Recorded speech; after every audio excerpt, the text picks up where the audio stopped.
இருக்கிற இயேசு கிறிஸ்து நிதான நாமத்தினால் இந்த புனித வெள்ளியினுடைய 7வது வார்த்தையை பேசுவதற்கு என்னை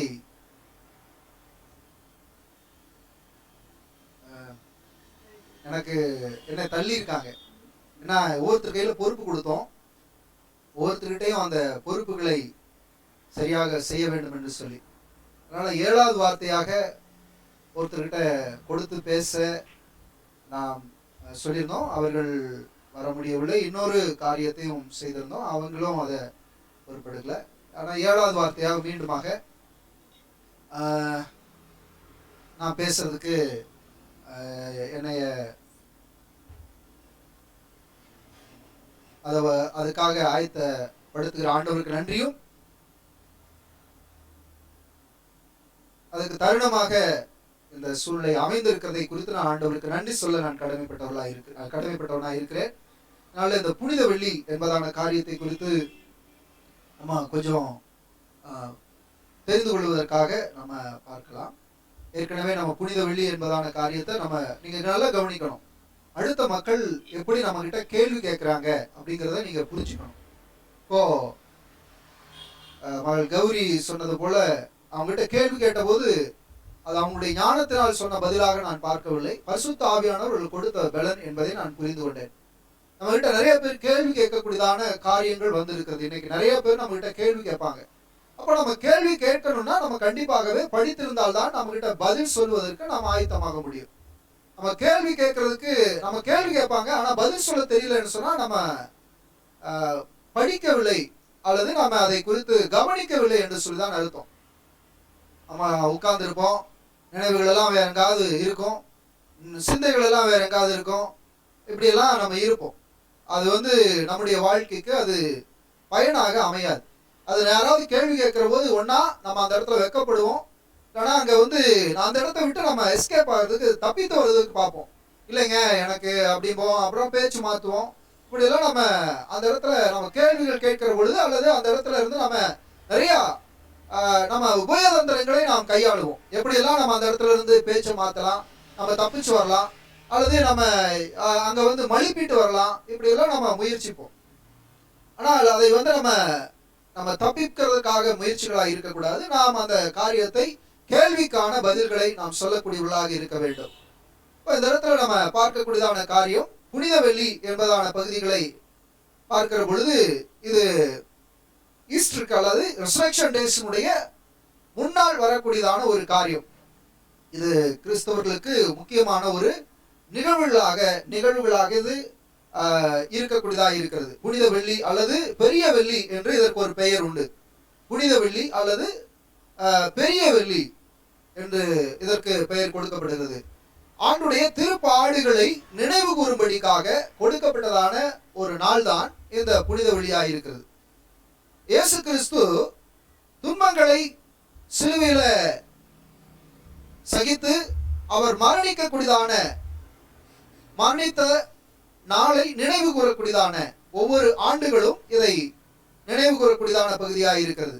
இது ஒரு முக்கியமான ஒரு பகுதியாக இருக்கிறது. இது கிறிஸ்தவர்களாக இருக்கக்கூடிய பிள்ளைகளுக்கு. இதுதான் இந்த கிறிஸ்துமஸ் 3 காரியங்கள் நாம் பார்க்கலாம். கிறிஸ்தவ வட்டாரங்களில் 3 பகுதிகள் கொடுக்கப்படுகிறது. ஒன்று கிறிஸ்துவனுடைய பிறப்பு, இன்னொன்று பாடு மரணம், மூன்றாவது உயிர்த்தெழுதல் என்கிறதான இந்த 3 பண்டிகையும் 3 காரியமும் மிகவும் முக்கியமான ஒரு பகுதியாக இருக்கிறது. அதனால் இந்த புனித வெள்ளி என்பது இது கொண்டாடப்படுவதற்கான பகுதிகள். இதை கிறிஸ்துவனுடைய பாடுகளை குறித்ததான பகுதிகளாக இருக்கிறது. அதிகாரப்பூர்வமாக இதை எப்பொழுது கொண்டாடப்படுகிறதான பகுதிகள் என்று எடுத்துக்கொண்டார் என்று சொன்னால் 1868 இதை இந்த மாதிரியான பகுதிகளை முயற்சிக்கு கொண்டு வருகிறார்கள். அதிகாரப்பூர்வமாக கிறிஸ்துவனுடைய பாடுகள் பெரிய வெள்ளியாக இதை அதிகாரப்பூர்வமாக இதை அறிவிக்கப்படுகிறதை பார்க்கலாம். இதனுடைய வகை கிறிஸ்தவம் இதனுடைய பகுதியில் பார்த்தீங்கன்னா இது கிறிஸ்தவர்களுக்கு ஒரு பொது விடுமுறையாகவே இது அறிவிக்கப்படுகிறதை பார்க்கலாம். எப்படியும் இப்ப நம்ம பார்த்தோம்னு சொன்னால் இந்த விடுமுறைகள் அறிவிக்கப்படுகிறதான பகுதிகளை பார்க்கிற பொழுது இண்டிபெண்டன்ஸ் டே, ரிபப்ளிக் டே என்று சொல்லக்கூடியதான ஒரு விடுமுறையை அறிவிக்கக்கூடியதான ஒரு பகுதியாக இது இருப்பதை பார்க்கலாம். இதனுடைய முக்கியமான காரியம் என்னவென்று சொன்னால் இயேசு கிறிஸ்துனுடைய இறப்பு நினைவு கூறுதல் தான் இந்த குட் ஃப்ரைடே அவனுடைய முக்கிய பகுதியாக இருக்கிறது. இதனுடைய கொண்டாட்டங்கள், இதனுடைய செலிப்ரேஷன் பார்த்தோம்னு சொன்னால் இதுல எந்த விதமான கொண்டாட்டங்கள் எல்லாம் இருக்காது. இதுல செலிப்ரேஷன் எல்லாம் பார்க்க முடியாது. இதுல செலிப்ரேஷன் பார்க்க முடியாது. மற்ற விழாக்களிலே செலிப்ரேஷன் பார்க்க முடியும். ஆனால் இந்த நாட்களிலே செலிப்ரேஷன் பார்க்க முடியாது. அவருடைய பாடுகளை நாம் பார்க்கலாம். அவருடைய மரணங்களை நாம் நினைவு கூறக்கூடியதான பகுதியாக இருக்கிறது.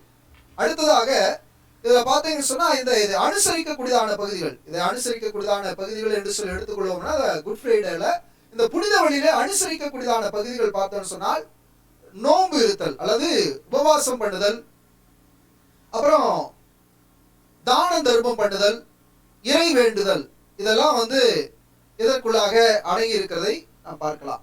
இதெல்லாம் தான் ஒரு குட் ஃப்ரைடேவாக அனுசரிக்கக்கூடியதான பகுதியாக இருப்பதை நம்ம பார்க்க முடியும், பார்க்கலாம். ஆனால் இவையெல்லாம் நமக்கு நிறைய காரியங்களை வரலாற்று பூர்வமான காரியங்களாக இருந்தாலும் அதை நாம் ஒருவர் நம்ம இடத்துல கேள்வி கேட்கிற பொழுது அதை சரியாக எப்படி நம்ம அந்த கேள்விகளை புரிந்து கொண்டு பதில் கொடுக்க வேண்டும் என்பதுதான் நம்ம முக்கியமான ஒரு பகுதியாக இருக்கிறது. அதனால இந்த நாள்ல ரொம்ப முக்கியமான சில பகுதிகளை நாம் பார்க்க போகிறோம் இந்த நாட்கள்ல. இப்போ முதல் வார்த்தை பேசுறாங்க மன்னிப்பு. இந்த மன்னிப்புன்னு பேசுறது எல்லாருக்கும் சுலபமா இருக்கும்.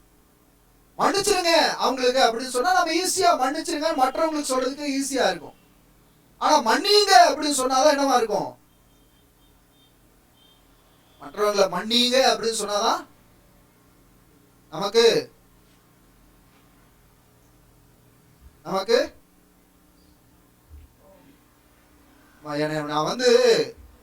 மற்றவங்களை மன்னிக்கணுங்க அப்படின்னு சொன்னா நம்ம ஈஸியா சொல்லுவோம். நம்ம வாய் 316 டிகிரியில போகும். அப்படி இவ்வளவு தூரம் வேணாலும் போகும்.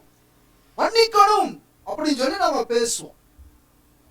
ஆனா நாம மற்றவர்களை மன்னிக்கணும் அப்படின்னு சொன்னா, மற்றவர்களை மன்னிங்க அப்படின்னு சொன்னா என்ன பண்ணுவோம்?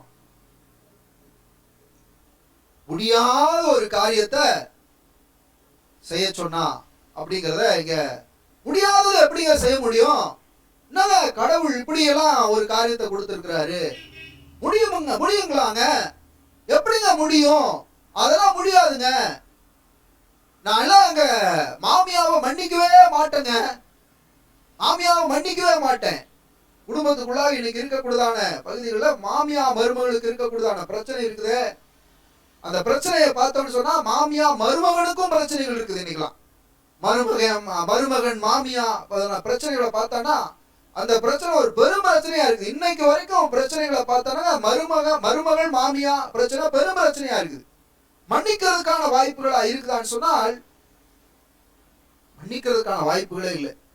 அதே போல தாய் தகப்பன் மன்னிக்க கூடியதான பகுதிகளா இருக்குதா அப்படின்னு கேட்டா, முந்தா நேற்று நான் பேசிக்கொண்டேன். நம்முடைய ஆலயத்திற்கு எதிர்புறமாக இருக்கக்கூடியதான ஒரு சகோதரன், அவருடைய தகப்பனார் உடல்நிலை சரியில்லாமல் இருக்கிறார். அவருடைய தகப்பனாருடைய காரியத்தை குறித்து என்னிடத்துல அவர் பேசிக்கொண்டது. ஆண்டவரை அறியாத ஒரு மனிதன், ஆனால் ஆண்டவரை அறிந்த ஆண்டவருக்குள்ளாக ஒரு நல்ல குணங்களை நான் அந்த மனுஷனிடத்துல பார்த்தேன். அவர் செய்ததான காரியம், அவருடைய தகப்பனார் அவருடைய தாய் கிட்ட பேசாம பல நாட்கள் இருந்திருக்காங்க. பல நாட்கள் அவருடைய தகப்பனார் தாய் இடத்துல பேசல. அவங்க தாயாருக்கு, அதாவது இவருடைய பாட்டிக்கு அப்பா அவருடைய அம்மா பேசாம மகன் இருக்கிறாரு, அது பேரன் பார்த்துக்கிட்டு இருக்காரு. அப்பா தன்னுடைய அம்மா கிட்ட பேசாம இருக்கிறார் அப்படிங்கிறதான காரியத்தை பார்த்து கொண்டிருக்கிறார். ஆனால் ஒரு காலங்கள் வந்தது. அப்படி இருக்கிற பொழுது அவருடைய தாயாருக்கு ஒரு பெருநோய், அதாவது கேன்சர் என்கிறதான ஒரு நோய் அவர்களுக்கு வருகிறது. இவருடைய பாட்டிக்கு, அவருடைய அம்மாவுக்கு. அப்ப அந்த அம்மா வாயில் முழுவதுமாக கேன்சர்னால ரொம்பவும் மிகவும் வருத்தப்படுகிறார்கள். வாயில அதை கட் பண்ணி எடுத்து, தாடையை கட் பண்ணி எடுத்து மிகவும் கொடுமையான ஒரு காரியத்திற்குள்ளாக அவர்கள் அந்த அனுபவத்திற்குள்ளாக அவர்கள் போகிறார்கள். அந்த வலி வேதனையோடு கூட இருக்கிறார்கள். அப்போ எல்லாரும் இவர்கிட்ட பேசுறாங்க, உங்க அம்மாவை நீ கூட்டிட்டு போய் வச்சுக்கலாம்ல அப்படின்னு சொல்லிட்டு. அப்ப அவரு அப்படியே நடந்ததை சொல்கிறார். எங்க வீட்டுக்கு ஏன் எங்க பாட்டி வரலன்னு சொன்னா, எங்க அம்மா எங்க அம்மா கிட்ட, அதாவது எங்க பாட்டி எங்க அம்மா கிட்ட சரியாக நடந்து கொள்ளவில்லை. அதனால எங்க அம்மா அதாவது மாமியா மருமக, அவங்க 2 பேருக்குள்ளாரையும் மாமியா மருமகளுக்குள்ளாக ஏதோ ஒரு கருத்து வேறுபாடுகளால எங்க வீட்டுக்குள்ளாக எங்க பாட்டி வரமாட்டேன்னு சொல்லி பிடிவாதமா இருந்தாங்க, வைராக்கியமா இருந்தாங்க. ஆனா நாட்கள் இப்படி போகிற பொழுது அந்த பலவீனத்தை குறித்து எல்லாரும் சொன்ன போது எங்க அம்மா கிட்ட போய் பேசினாங்க. அதாவது அவருடைய அப்பா அவங்க பாட்டி நடந்து இவர் சொல்றாரு. எங்க அப்பா போய் எங்க பாட்டி கிட்ட பேசினாங்க, அம்மா நீங்க வாங்க அப்படின்னு சொல்லிட்டு. என்ன இவ்வளவு நாள் ஏன் அப்படி விரும்பியாப்ப இருக்கிறீங்க, நீங்க வாங்க அப்படின்னு சொல்லி கூப்பிட்டாங்க. ஒரு முறை கூப்பிட்டது இல்ல, வரல அப்படின்னு சொன்னாங்க. 2வது முறை கூப்பிட்ட பொழுது எங்க பாட்டி ஒண்ணுமே சொல்லல. எல்லாத்தையும் எடுத்துட்டு எங்க வீடு அந்த பக்கம் அங்க பாட்டி இருக்காங்க, நாங்க இந்த பக்கம் இருக்கிறோம், எல்லாத்தையும் எடுத்துட்டு எங்க பாட்டி வந்துட்டாங்க அப்படின்னு சொல்லி சொன்னார். அவங்களுடைய பலவீனத்தை, அந்த பலவீனமான நாட்களில் அவர்கள் எங்களோடு கூட இருந்தாங்க அப்படின்னு சொல்லி அந்த காரியத்தை அவங்க பகிர்ந்து கொண்டார். அவர் சொன்னதான ஒரு காரியங்கள், அந்த கருமா, அந்த பாவம், அந்த பாவத்தினுடைய விளைவுதான் இன்றைக்கு எங்க அப்பாவுக்கு இன்னைக்கு ஒரு பலவீனமா இருக்குது, அந்த பிரச்சனையா இருக்குது நான் உணர்றேன்.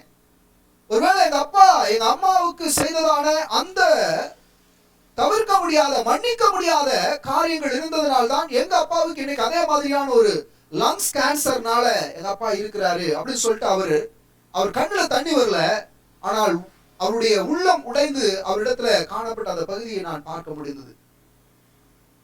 மிகவும் அவர் அந்த வார்த்தையை சொல்லுகிற பொழுது தடுமாறி, ஒரு உள்ளத்துல ஒரு அச்சத்தோடு கூட அவர் அந்த வார்த்தையை பேச ஆரம்பித்தார். கவலையோடு கூட அந்த வார்த்தையை பேச ஆரம்பித்தார். எந்த பிரச்சனையா இருந்தாலும் அவர் போங்க, அதெல்லாம் பெரிய காரியம் இல்ல, போங்க அப்படின்னு சொல்லுவோம். அப்படி ஒரு எந்த பகுதியை அவர்கிட்ட பேசினாலும் சரி, இப்படிங்க அப்படின்னு சொன்னாலும் எந்த காரியத்துக்கு அவர் அஞ்ச மாட்டார், சொல்ல மாட்டார். சொன்னா அதெல்லாம் அப்படியெல்லாம் போங்க, எல்லாம் ரெடியாயிரும் அப்படிம்பார்.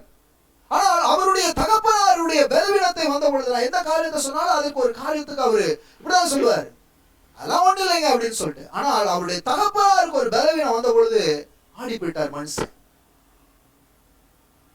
நிலையை அவர் சொல்லி காண்பிக்கிறார்.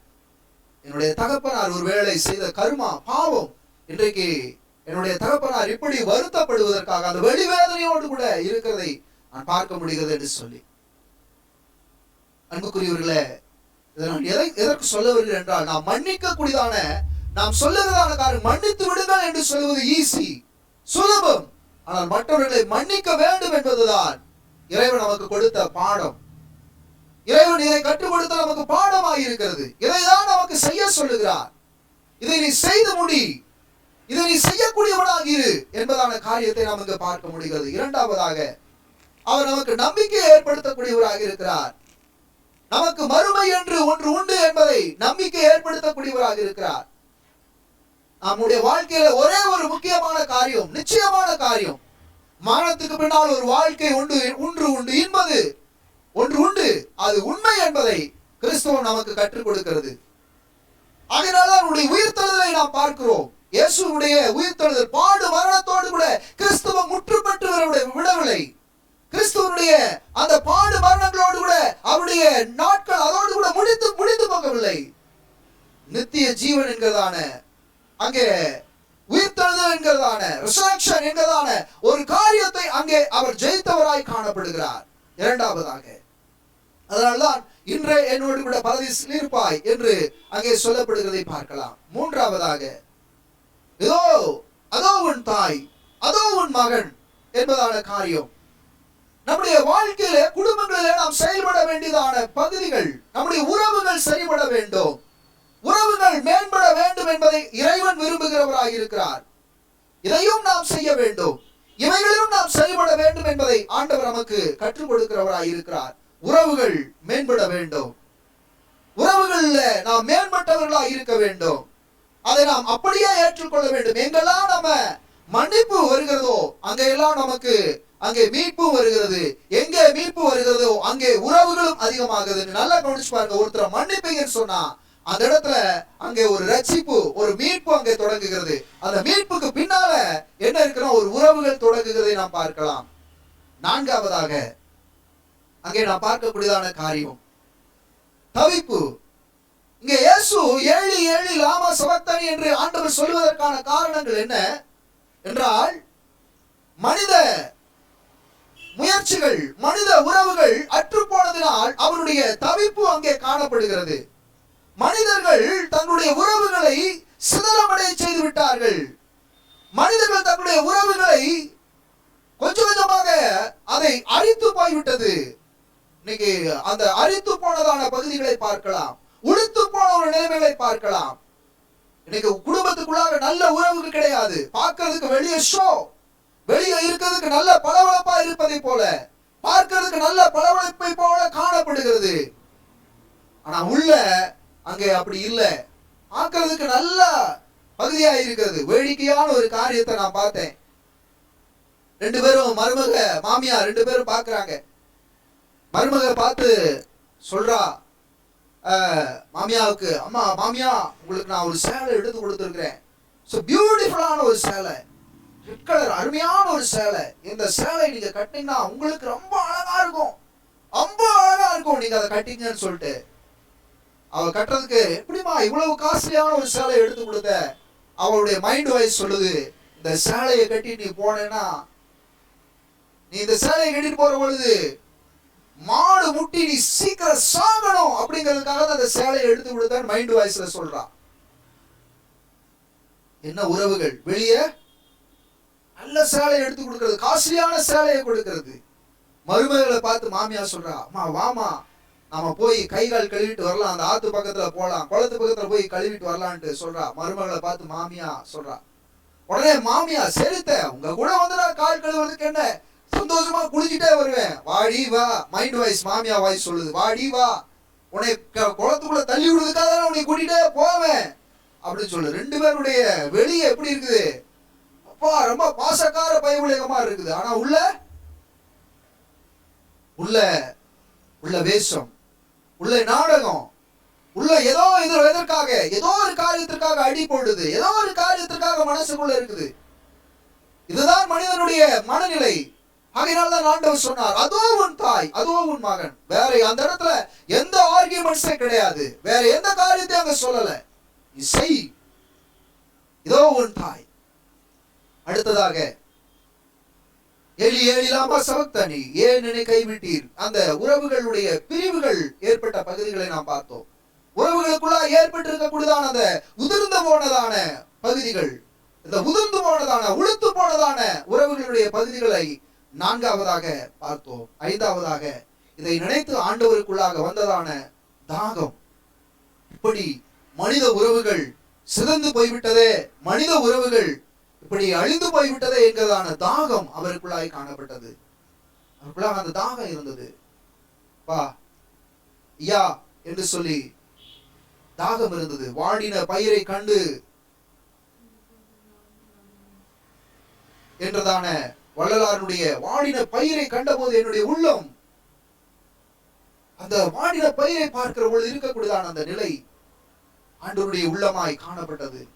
மனிதனுடைய நிலைமைகள் இப்படி இருக்கிறதே என்று சொல்லி, நீரின்றி அமையாது உலகு, தண்ணீர்னா தண்ணீர் இல்லாம எந்த ஒரு காரியம் செய்ய முடியாது. நீர் மிகவும் தேவை. மனித உடம்புல 3, அதாவது நம்ம உடம்புல இருக்க கூடியதான காரியங்கள் அதிகமானது 3இல் 4ல 3 பங்கு தண்ணி தான். பாடியில 3% தண்ணி அதிகமா இருக்குது. நீங்க பாத்தீங்கன்னா கழிஞ்ச நாட்களில் ஒரு வீடியோ கிளிப்பிங் வந்தது. ஒரு ஊழியக்காரர் பிரசங்கம் பண்ணிட்டு இருக்கிற போதே கீழே மயங்கி கீழே விழுந்துறார். என்ன அப்படின்னு சொல்லி கேட்டா அதற்கு ஒரு காரியத்தை டாக்டர் சொல்லியிருக்காங்க. டீஹைட்ரேஷன், உடம்புல நீர்ச்சத்து குறைவினால் அவர் மயங்கி விழுந்து விட்டார். நீர்ச்சத்து இல்லாததுனால, நீர்ச்சத்து காணப்படாதனால மயக்கம் வருது. நீர்ச்சத்து இல்லைன்னா மயங்கி போயிடுறாங்க. நீர்ச்சத்து ரொம்ப முக்கியம். நீங்க எந்த பலவீனத்துக்கு நீங்க போனீங்கனாலும் சரி, ஹாஸ்பிட்டல் போனீங்கன்னா முதல்ல போனதே என்னதான் கொடுப்பாங்க? என்ன போடுவாங்கன்னா ஐவி ஃப்ளூயிட் கொடுப்பாங்க. அங்கே முதல் போனதுமே அங்க நடக்கக்கூடியதான காரியம் குளுக்கோஸ் போடுங்க அப்படின்னு சொல்லி குளுக்கோஸ் அங்கே ஏற்றுவார்கள். இதுதான் அங்க நடக்கக்கூடியதான காரியம். தண்ணீர் மனிதனுக்கு மிகவும் முக்கியம். ஆகையினால் ஆண்டவராக இயேசு கிறிஸ்து இந்த தண்ணீரை வேறு வகையாய் காண்பிக்கிறார். தாகத்தோடு இருக்கிற அந்த பகுதி ஆண்டவர் காண்பிக்கிறார். உங்களை பார்க்கிற போது எனக்கு தாகமா இருக்குது அப்படின்னு சொல்லிட்டு, உங்களை நினைக்கிற பொழுது எனக்கு தாகமா இருக்கிறது, உங்களை நினைக்கிற பொழுது, உங்களுடைய செயல்களை பார்க்கிற பொழுது அந்த தாகத்தோடு கூட அவர் காணப்பட்டார். அவர் தாகத்தை தீர்க்க நாம் வருவோமா? முன் வருவோமா? அவருடைய தாகத்தை தீர்க்கக்கூடிய மக்களாய் நாம் இருப்போமா? ஆண்டவரே, இதோ நான் வருகிறேன், புத்தக சுருளை என்னை குறித்து என்ன எழுதி இருக்கிறது, உங்களுடைய தாகத்தை தீர்க்க நான் வருகிறேன் என்று சொல்லக்கூடிய ஒரு நல்ல உள்ளம் இந்த புனித வெள்ளியில ஆண்டவர் நமக்கு கொடுப்பாராக. அடுத்ததாக முடிந்தது, the finished, முடிந்ததான ஒரு காரியம். ஆண்டவர் சொல்லுகிறார் முடிந்தது, எல்லாத்தையும் முடிச்சிட்டேன் அப்படின்னா the finished என்று சொல்லக்கூடியதான காரியங்கள் அவைகள் நல்ல காரியங்களுக்குள்ளாகவும் அங்கே மக்களுடைய நிலைகளை இன்னொரு பக்கமாகவும் பார்த்து ஆண்டவர் சொல்றார், இதை எல்லாத்தையும் நான் finished முடிச்சிட்டேன், அதை செய்து விட்டேன் என்று ஆண்டவர் சொல்லுகிறார். நாம நம்ம கிட்ட கொடுத்த பொறுப்புகளை நம்ம செய்யறோமா? நம்ம பினிஷ் பண்றோமா? எப்படி பினிஷ் பண்றோம்? நம்ம செய்யக்கூடியதான ஒரு வேலைகளை நாம் எப்படி பர்ஃபெக்ஷனாக, எப்படி அதை பழுதில்லாமல் செய்யக்கூடியவர்களாக இருக்கிறோம்? என்கிட்ட ஒரு வேலையை கொடுங்க, நான் அந்த வேலையை கொடுத்தா சரியாக பழுதில்லாமல் செய்து கொடுக்கிறேன். நம்ம சொல்றோமா? சொல்ல முடியுதா? நம்ம செய்யக்கூடியதான காரியங்கள் அப்படி இருக்குதா? நம்ம செய்யக்கூடியதான காரியங்கள், நீங்க கொடுத்த வேலையை நான் அதை பர்ஃபெக்டாக 100% அதை சரியாக செய்து முடித்திருக்கிறேன், நம்மளால சொல்ல முடியுதா? சொல்றோமா? நம்ம சொல்றோம், அதுக்கு பல சப்பக்கட்டு கட்டுவோம், அதற்கு பல எக்ஸ்கியூஸ் சொல்லுவோம், அல்லது அது பலதுக்கும் அதை பத்தி பேசவே மாட்டோம், அதற்கான மறு உத்தரவை சொல்ல மாட்டோம். ஏன்? அதுல எனக்கு ஒரு லாபம் இல்லை, ஏன் அதுல எனக்கு என்ன பயன் இருக்குது, ஏன் அப்படி என்று சொல்லி அதுல லாபத்தை எதிர்நோக்கி இருக்கிறவர்களா இருக்கிறோம். அப்படி எல்லாம் அன்புக்குரியவர்களே, நமக்கு கொடுக்கப்பட்ட வேளையில ஒருவேளை நாம் செய்யக்கூடியதான எந்த காரியமா இருந்தாலும் சரி, அதற்கு பலன் இங்கே கிடைக்காமல் இருக்கலாம், பலனை கொடுக்கிறவர் தேவனாக இருக்கிறார். நம்ம செய்ய வேண்டிய வேலையை சரியாக நாம் செய்ய வேண்டும். வேதம் சொல்லுகிறது, கைமாறு கருதாமல் நன்மை செய், நீ செய்ய வேண்டியதை இங்கே செஞ்சிரு, அவ்வளவுதான். நீ நன்மை செய், அவ்வளவுதான். நன்மை செய்வதற்கான நேரத்தை அல்ல, காலத்தை அல்ல. எனக்கு நான் இப்ப இந்த காலத்துல செய்வேன், அந்த காலத்துல இல்ல. எனக்கு எப்பொழுது பலன் இருக்குதோ அப்பொழுது செய்வேன். நாளைக்கு செய்ய பலன் எல்லாம் போயிடுச்சுன்னா, இன்னைக்கு எனக்கு செய்வதற்கு பலன் இருக்கு, நாளைக்கு செய்வதற்கு எனக்கு பலன் எல்லாம் போச்சுன்னா, அப்போ நான் செய்வதை அன்றே செய்ய வேண்டும். அது சொல்றான், இன்றே செய், அதை நன்றே செய், செய்யறத அதை நல்லா செய் அப்படிங்கிறத பார்க்கலாம். அடுத்த 7வது வார்த்தையா இருக்கக்கூடியதான வார்த்தையை தான் நாம் இங்கே பார்க்கிறோம். ஆண்டவராக இயேசு கிறிஸ்து பேசின 7வது வார்த்தையா இருக்கக்கூடியதான லூக்கா எழுதின நற்செய்தி நூல் 23ஆம் அதிகாரம் 46ஆம் வசனத்துல நாம் பார்க்கிற பொழுது அங்கே நமக்கு ஆண்டவராக இயேசு கிறிஸ்துனுடைய வார்த்தையை நாம் இங்கே பார்க்கலாம். இயேசு கிறிஸ்து பேசின அந்த இறுதி வார்த்தையா இருக்கக்கூடியதான 7ஆம் வார்த்தையை நாம் இங்கே பார்க்க முடியும். இயேசு பிதாவே, உம்முடைய கைகளில் என் ஆவியை ஒப்புவிக்கிறேன் என்று மகா சத்தமாய் கூப்பிட்டு சொன்னார். உம்முடைய கைகளிலே என்னுடைய ஆவியை ஒப்புவிக்கிறேன் என்று ஆண்டவராக இயேசு கிறிஸ்து மகா சத்தமாய் சொன்னார். இப்படி சொல்லி ஜீவனை விட்டார். ஆண்டவராக இயேசு கிறிஸ்துனுடைய அடுத்த ஒரு காரியத்தை நாம் இங்கே பார்க்க முடிகிறது. 7வதாக நிறைவாக சிலுவையில ஆண்டவர் பேசின பகுதி, இறுதி வார்த்தையாக, கடைசி வார்த்தையாக, ரொம்ப இப்ப நம்ம பார்க்க வேண்டிய ஒரு மிகவும் கவனிக்கக்கூடியதான ஒரு காரியம். ஒரு நாள் தூங்கலன்னு சொன்னா எப்படி இருக்கும்? ஒரு நாள் தூக்கம் இல்லை அப்படின்னா நம்ம மற்றவங்க கிட்ட எப்படி இருப்போம்? எப்படி பேசுவோம் நம்ம மற்றவங்க கிட்ட? நான் எனக்கு தூக்கம் இல்லை, நான் வேலை செஞ்சுட்டு வந்து களைப்பா இருக்கிறேன், நைட்டெல்லாம் தூங்காம நான் வந்து கஷ்டமா இருக்கிறேன், நம்ம மற்றவங்க கிட்ட எப்படி பேசுவோம்? நம்முடைய குரல் எப்படி இருக்கும்? நம்முடைய வார்த்தைகள் எப்படி இருக்கும்? நம்முடைய மனசு எப்படி இருக்கும்? நீங்க கவனிக்கணும், இயேசுவின் இடத்துல பல வகையான அங்கே ஆண்டவரை டார்ச்சர் பண்றாங்க அப்படின்னு சொல்றாங்க இல்லையா? பல விதத்துல ஆண்டவரை அங்கே துன்புறுத்தினார்கள். ஆண்டவரை பல விதத்துல மென்டல் ரீதியாக, அவருடைய மன ரீதியாக அவரை துன்பப்படுத்துகிறார்கள். மன ரீதியாக நீ தேவனுடைய குமாரனே ஆனால் மன ரீதியாக அவரை துன்பப்படுத்துறாங்க. நீ பெரிய ஆளாமா, நீ பெரிய பகுதியாமா அப்படி சொல்லி மன ரீதியாக துன்பப்படுத்துகிறார்கள். நாம மன ரீதியாக ஒருவேளை முழு நேரம் தூங்காம இருப்போம்னா மன ரீதியாக நம்ம பார்த்து பேசுறவங்க நம்ம எப்படி இருப்போம்? நம்ம என்ன வார்த்தை வரும்? நம்ம கிட்ட பேசுற வார்த்தை என்னவா இருக்கும்? கொஞ்சம் சிந்தித்து பாருங்க, யோசிச்சு பாருங்க. ஒரு நாள் முழுதும் நீங்க தூங்கல, உங்களை பார்த்து மன ரீதியான ஒரு வார்த்தை சொல்றாங்க, நீ எல்லாம் என்ன வேலை செஞ்ச அப்படின்னு சொல்லிட்டாங்க. நம்ம எப்படி பண்ண என்ன சொல்லுவோம்? இனிமேல் வேலையே செய்ய மாட்டோம்போ, வேலையை செய்ய மாட்டோம்போ. அடுத்த பதில் அப்படிதான் வரும், அடுத்த வார்த்தை அப்படிதான் வரும், அடுத்தது நம்ம பேசக்கூடியது அப்படிதான் வரும். இதனாலதான் நான் சர்ச்சுக்கே வரலங்கிறது, இதுக்குதான் நான் கோயிலுக்கே வரலங்கிறது, அப்படிதான் நம்ம பேசுவோம். எப்படிதான் நம்முடைய மனசு தோன்றும். இன்னும் முடிக்காம இருக்கிறாங்க, இன்னும் முடிக்கல, இன்னும் முடிக்காம இருந்துட்டு இருக்காங்க அப்படிங்கறதெல்லாம் உள்ள ஓடும். நானும் அப்படிதான் இருந்திருக்கேன்.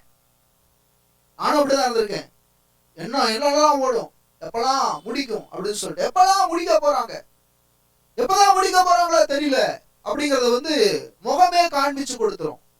நம்முடைய உள்ளம் காண்பித்து கொடுத்து விடும். நம்முடைய நினைவுகள் அப்படியே அங்க எங்க பார்க்கறது, மண்டையை சொல்லிடுறது, அப்புறம் இப்படி பார்க்கறது அப்படின்னா என்ன அர்த்தம், திரும்பி பார்க்கறது, இதெல்லாமே வந்து தெரிஞ்சு போயிடும். ஆனால் இயேசு சிலுவையில் தொங்கின பொழுது, நீங்க நல்லா கவனிச்சு பார்த்தீங்கன்னா, ஏறத்தாழ 3 நாட்கள் சரித்திர ஆசிரியர்கள் சொல்லுகிறார். ஜோசிபாஸ் என்கிறதான சரித்திர ஆசிரியர் சொல்லுகிறார், இயேசு கிறிஸ்து 3 நாட்கள் அவர் தூக்கம் இல்லாதவராய் இருந்தார். 3 days ஆண்டவர் தூக்கமின்மைக்குள்ளாக அவர் தள்ளப்படுகிறார். வியாழன் அன்று, புதன் அன்று, வியாழன் அன்று இப்படி அவர் சொல்லுகிறார்கள். அதை குறித்து இன்னைக்கு நம்ம பார்க்கக்கூடியது வந்து வியாழக்கிழமை தான் இயேசு சிலுவையில் அறையப்பட்டார் என்பதான இன்னொரு பகுதியாக இருந்தாலும், அங்கே செவ்வாய், புதன், வியாழன் என்கிறதான அந்த நாட்கள், அந்த 3 நாட்களும் ஆண்டவர் தூக்கம் இல்லாதவராய் காணப்பட்டாராம். அப்படி 3 நாள் தூக்கம் இல்லாதவர்கிட்ட நீங்க பேசுற வார்த்தை எப்படிப்பட்ட வார்த்தையா இருக்கு நினைச்சு பாருங்க. நீங்க இதெல்லாம் இப்படி விட்டுருங்க. தூக்கம் இல்லாம சில நேரத்துல வியாதியில சில பேர் இருப்பாங்க பாருங்க, அவங்க அலறுவாங்க பாருங்க, போடுற சத்தம், அந்த வேதனையில போடுற சத்தம், அந்த நோயின் தாக்கத்தினால் வலியினால் அவங்க போடுற சத்தத்தை பார்த்தீங்கன்னா நல்ல சத்தமா இருக்காது. ஐயோ அப்பப்பா ஐயோ என்று சொல்லி அவருடைய சத்தம் வேற மாதிரி இருக்கும். அவங்க பேசுறதே வேறையா இருக்கும். அவங்க என்ன மனுஷங்கிட்ட பேசுறாங்களா இல்ல வேற யாராவது கிட்ட பேசிட்டு இருக்காங்களான்னு தெரியாது, யாருகிட்ட பேசுறாங்கன்னு தெரியாது. காரணம் அவனுடைய மனநிலை வேறு மாதிரியாக இருக்கும். உளவியல் ரீதியாக இயேசு பாதிக்கப்பட்டவராக இருந்தார், மன ரீதியாக பாதிக்கப்பட்டவராக இருந்தார். அங்க சரீர பிரகாரமாக பாதிக்கப்படுகிறார், சரீர பிரகாரமாக அடிக்கிறாங்க, ரத்தமெல்லாம் பீரிட்டு போகிறது, அவருடைய தலையில முள்முடி வைத்து அடித்தார்கள். அது ஒரு வகையான பிசிக்கலாக அவர் பலவீனப்படுகிறவராய் காணப்பட்டார். அப்படி ஒரு பலவீனம் இருக்கிறது. நீங்க கொஞ்சம் கவனிச்சு பாருங்க. நம்ம யாராவது நம்ம கிட்ட சத்தமா கொஞ்சம் பேசிட்டாங்கன்னா நம்ம தொனி எப்படி இருக்குன்னு நினைச்சு பாருங்க. நாம என்ன பண்ணுவோம், நீ போடுற சத்தத்துக்கு அதிகமா நான் சத்தம் போட்டாதான் நீ அடங்கவே எனக்கு தெரியும். நமக்கு ஒரு மைண்ட் வந்துடும். இப்படி சில நேரத்துல நம்ம போடுற சத்தத்தினால், நீ போடுற சத்தத்தை நான் போடுறேன் பாரு அப்படின்னு சொல்லி சத்தம் போடுவோம். என்னோட சத்தத்தினால சில பேர் நம்மை அடக்குவார்கள், நம்முடைய சத்தத்தினால அடங்கணுங்கிறதுக்காக நினைப்பார்கள். இப்போ சத்தம் போடுறாங்க, அவருடைய செயல்களை எல்லாத்தையும் அடக்குவதற்காக அடக்குமுறையான பகுதிகள் அங்க நடக்குது. சத்தம் போடுறாங்க, அவரை பார்த்து கேவலமாக பேசுறாங்க, கேவலமாக சொல்றாங்க. ஆனால் இதை எல்லாத்தையும் ஆண்டவர் பார்த்துட்டு, இதை எல்லாத்தையும் ஆண்டவர் வைத்துக் கொண்டு 7வது வார்த்தையாக ஆண்டவர் பேசினதுதான், உம்முடைய கைகளிலே என்னுடைய ஆவியை ஒப்புவிக்கிறேன். யூதர்களுடைய ஜெபம் ஒரு காரியம் இருக்குது. இன்னைக்கு வரைக்கும் யூதர்களுடைய ஜெபம் ஒன்று உண்டு. அதுல ஆவியை உம்முடைய கைகளில் ஒப்புவிக்கிறேன் என்று சொல்லிதான் படுப்பார்களாம். இரவு நேரத்துல தூங்குற பொழுது ஆவியை உம்முடைய கைகளிலே அர்ப்பணிக்கிறேன், ஒப்புவிக்கிறேன் பிதாவே, பிதாவே உம்முடைய கைகளிலே ஆவியை ஒப்புவிக்கிறேன். சங்கீதங்களின் புத்தகம் 31ஆம் சங்கீதம் 5ஆம் வசனம் நினைக்கிறேன். 31ஆம் சங்கீதம் 5ஆம் வசனத்தை நாம் திருப்பிக் கொள்வோமானால், உமது கையில் என் ஆவியை ஒப்புவிக்கிறேன், உமது கைகளில் என் ஆவியை ஒப்புவிக்கிறேன்.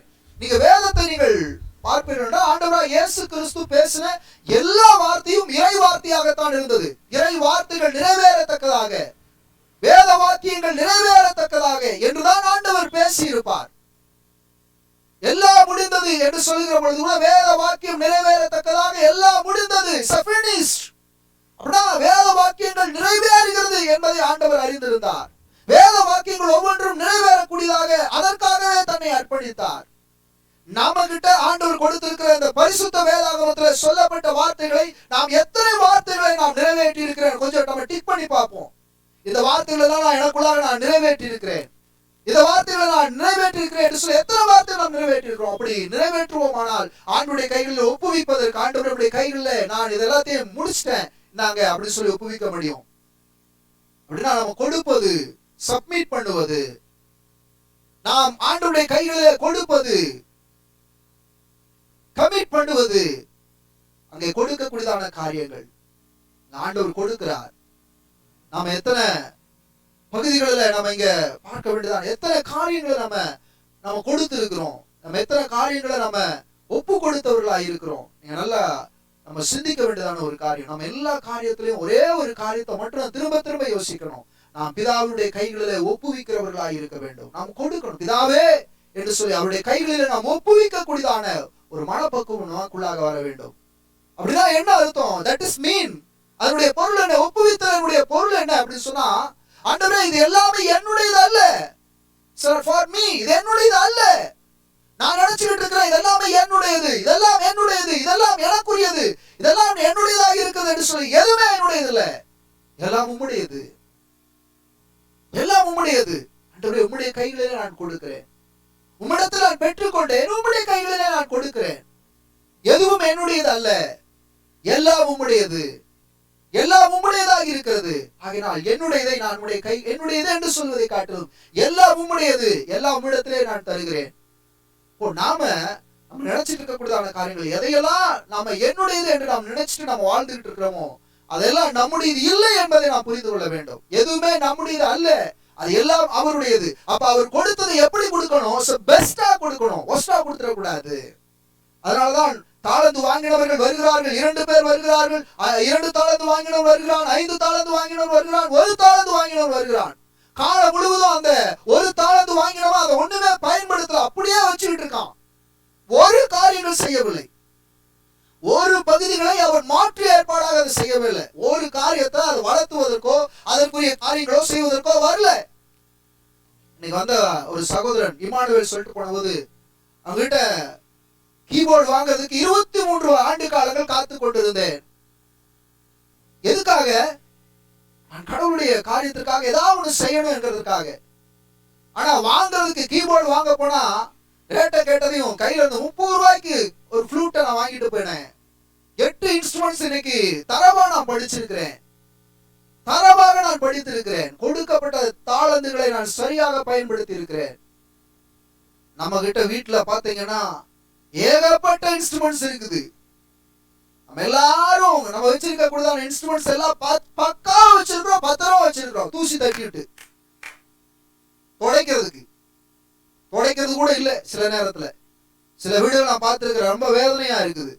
ஒரு கிப்சன் கிட்டார் வாங்குறதுக்கு நான் கஷ்டப்பட்டிருக்கேன், கிட்டார் கத்துக்கணும்னு ஆசைப்பட்டிருக்கேன். திருமணத்துக்கு முன்பாக ஊழியத்திற்கு நான் அதை பயன்படுத்துவதற்கான அந்த கிப்சன் என்கிறதான கிட்டார் வாங்குறதுக்கு நான் ரொம்ப ஆசைப்பட்டிருக்கேன், வாங்க முடியல. திருமணத்துக்கு முன்னால ஒரு கிட்டார் வாங்குறதுக்கு ஆசை, அப்ப படிக்கிறதுக்கு ஆசை இருந்துச்சு, கற்றுக்கொள்ளுறதுக்கு ஆசை இருந்தது, ஆனா வாங்க முடியல. ஆனா நான் பைபிள் காலேஜுக்கு போயிட்டேன், அங்க படிக்க போயிட்டேன், அங்கேயும் ஒரு இன்ஸ்ட்ருமெண்ட்ஸை கத்துக்கல, ஒரு காரியங்களை கத்துக்கொள்ளவில்லை, ஒரு காரியத்தை நான் படிக்கல. நினைக்கிற பொழுதுலாம் ஆண்டவர்கிட்ட கேட்பேன், ஆண்டவரே என்கிட்ட ஒண்ணுமே நான் படிக்கலன்னு சொல்லி. இன்னைக்கு படிக்கிறதுக்கான காரியங்கள் எதுவுமே இல்லாம இருந்தவரை இன்னைக்கு படிச்சு இன்னைக்கு அநேகருக்கு அந்த இசைகளை கற்றுக் கொடுப்பதற்கான ஒரு நல்ல மனிதராக ஆண்டவர் மாற்றிருக்கான காரணம்னா, ஆண்டவர் வருகிற பொழுது ஆண்டவரே கொடுத்ததை நான் திருப்பி கொடுக்கிறேன், இந்த தாளந்துகளை நீர் எனக்கு வாங்க வாசிக்க அதற்கான கிருபைகளை கொடுத்து வாங்குறது பிரச்சனை இல்லை, அதை வாசிக்கிறவர்களாக இருக்க வேண்டும், அதை பயன்படுத்துகிறவர்களாக இருக்க வேண்டும், அதை சரிபட மாற்றுகிறவர்களாக இருக்க வேண்டும். எங்களை கொடுத்ததான உறவுகளாக இருக்கலாம், ஒருவேளை கெட்டு போன உறவுகளாக இருக்கலாம், அது நல்ல உறவுகளாய் மாற்றி தேவ சமூகத்தில் ஒப்பு கொடுக்க வேண்டியது நம்முடைய கடமையா இருக்கிறது. நம்ம வீட்டுக்குள்ளாக இருக்கக்கூடாது, பிள்ளைகள் ஒருவேளை ஒழுக்கம் இல்லாம இருக்கலாம், அதை சரி பண்ணி தேவ சமூகத்துக்குள்ளாக ஒப்பு கொடுக்க, ஆண்டவரே இதை என்னுடைய கைகளை கொடுத்தீர், உம்முடைய கைகளில் நான் கொடுக்கிறேன். நேற்றைய தினத்துல அந்த மரண வீட்டுக்கு போயிருந்த பொழுது எனக்கு அழுகைதான் வந்தது. ரொம்ப அழகாய் பேசுவான் அந்த சகோதரன், உரிமையாக எடுத்து பேசுவான், உரிமையா பேசுவான். ஏதாவது ஒண்ணா என்கிட்ட சொல்லல, என்கிட்ட செய்யல என்று சொல்லக்கூடியதான சகோதரன், ஏன்னா என்கிட்ட சொல்லல, என்கிட்ட ஏன்னா பண்ணல என்று சொல்லி. ஆனால் அவன் கேட்ட கேள்விகள் அன்னைக்கு நேற்றைய தினத்துல எனக்கு இப்படியாகத்தான் தோன்றினது, இப்படியாகத்தான் இருந்தது. நான் அங்க அப்படிதான் ஜெபமும் பண்ணினேன், ஆண்டவரே எத்தனை முறை இவன் எனக்காக கேட்டிருக்கிறான், என்கிட்டயா சொல்லல, என்கிட்டயா பண்ணல, இவ்வளவு உரிமையா கேட்டிருக்கிறானே. நான் இவனுக்கு இயேசுவை குறித்து, ரட்சிப்பை குறித்து, பாவ மன்னிப்பினுடைய நிச்சயத்தை குறித்து, பரலோக வாழ்வை குறித்து, பேரின்பத்தை குறித்து, பாவத்தினுடைய விடுதலையை குறித்து நான் சொல்லி இருக்கிறேனா இவனுக்கு? நான் சொந்தம் என்று சொல்லிக் கொள்ளுகிறோம், உறவுகள் என்று சொல்லிக் கொள்ளுகிறோம், ஆனால் இந்த உறவுகளில் அவனுக்கு சரியாக நான் இயேசுவை காண்பித்தேனா? அவனுடைய மரணத்தில் ஒரு நிச்சயமான ஒரு வாழ்க்கைக்குள்ளாக அவன் கடந்து சென்றிருப்பானா? என்னுடைய கூட பிறப்பா இருக்கலாம், ஒருவேளை கூட பிறப்பு இல்லாமல் இருக்கலாம். அவனுக்கு நான் சரியா சொன்னா, அவனுக்கு சரியாக நான் சொன்னா, அவனுக்கு சரியாக நான் ஆண்டவரை குறித்து ஒப்புவித்தேனா? உக்ரான கணக்கு கேட்கப்படுகிற பொழுது நான் என்ன செய்வேன்? உக்ரான கணக்கு கேட்கிற பொழுது அவனுக்கு நான் என்ன சொன்னேன்? நான் சொல்லியிருக்கிறேனாப்பா, நான் சொல்லியிருக்கிறேனாப்பா, ஒருவேளை அவனுக்காக நான் ஜெபம் பண்ணியிருக்கிறேனாப்பா, அவனுக்காக நான் வேண்டிக் கொண்டிருக்கிறேனா? ஐயா ஆண்டவரே, இந்த பட்டணத்தில் இத்தனை மக்கள் இருக்கிறார்கள், என் வீட்டுக்கு அருகாமையில இத்தனை ஜனங்கள் இருக்கிறார்கள், இவர்களுடைய நிலைமைகளை எனக்கு தெரியும், நான் பார்த்துட்டு தான் இருக்கேன், நான் கவனிச்சுட்டு தான் இருக்கேன். ஆனால் பிதாவே, இவர்களை திருத்துவதற்காக உடைய சமூகத்தில் கொடுத்த வாழ்க்கையை கொடுத்த இடத்துல இவர்களுக்காக நான் ஜெபிக்க வைத்தீர், நான் ஜெபித்து விட்டாயா, உம்முடைய கைகளில் ஒப்பு கொடுக்கிறேன், உம்முடைய கைகளில் நான் ஒப்பு கொடுக்கிறேன். ஜார்ஜ் முல்லர் என்கிறதான ஒரு தேவனுடைய மனிதன் பல முறை அவர் ஜெபித்து இருக்கிறார். அவர் ஜெப குறிப்புகளில் அவர் எழுதி வைத்ததான காரியங்கள், பல முறை அவர் ஜெபித்த காரியங்களுக்கு விடை வந்ததை அவர் சொல்லுகிறார். பல 100 நான் ஜெபங்களை தேவ சமூகத்தில் வேண்டிக் கொண்டதற்கு நான் பெற்றுக்கொண்டேன் என்பதான காரியங்களை சொல்லுகிறார். அப்படி என்றால் நான் தேவனிடத்தில் பெற்றுக்கொண்டேன், அதை தேவ சமூகத்தில் ஒப்புக் கொடுத்தேன் என்று அவருடைய வார்த்தை சொல்லக்கூடியதாக இருக்கிறது. இன்னைக்கு நம்மால் சொல்ல முடியுமா? உம்மிடத்தில் நான் பெற்றுக்கொண்டதை நான் உம்மிடத்தில் ஒப்புக் கொடுக்கிறேன். எனக்கு கொடுத்த ஆண்டவரே, இருக்கக்கூடிய இடங்களிலே கொடுக்கப்பட்ட மக்கள், நான் வேலை செய்கிறதான இடங்களிலே இருக்கக்கூடிய மக்கள், நான் படிக்கக்கூடியதான பகுதிகளில் எனக்கு கொடுக்கப்பட்ட மக்கள், நான் வசிக்கிறதான இடங்களிலே இருக்கக்கூடியதான மக்கள், நான் வேலை செய்கிற பகுதிகளுக்கு போகிற பொழுது வருகிற பொழுது பார்க்கிற மக்களுக்கு ஆண்டவரே உம்முடைய ரட்சிப்பை, உம்முடைய அன்பை, உம்முடைய விடுதலையை, பரலோகத்தை, மேன்மையை குறித்து நான் பேசியிருக்கிறேனா? கணக்கு கேட்கிறவர் வருவார், கணக்கு கேட்கக்கூடியவர் வருவார். நாம் என்ன சொல்ல போகிறோம்? என்ன செய்ய போகிறோம்? எனக்கு அநேக பேர பிள்ளைகள் உண்டு, எனக்கு அநேக மகன்மார்கள் உண்டு, மகள்மார்கள் உண்டு, எனக்கு அநேக சகோதரிகள் உண்டு, சகோதரிகளும் சகோதரர்களும் உண்டு. அவர்களுக்கு நான் சரியாக நான் சொல்லி இருக்கிறேனா? அவர்களுக்கு நான் சரியாக இயேசுவை குறித்து ஒப்புவித்திருக்கிறேனா?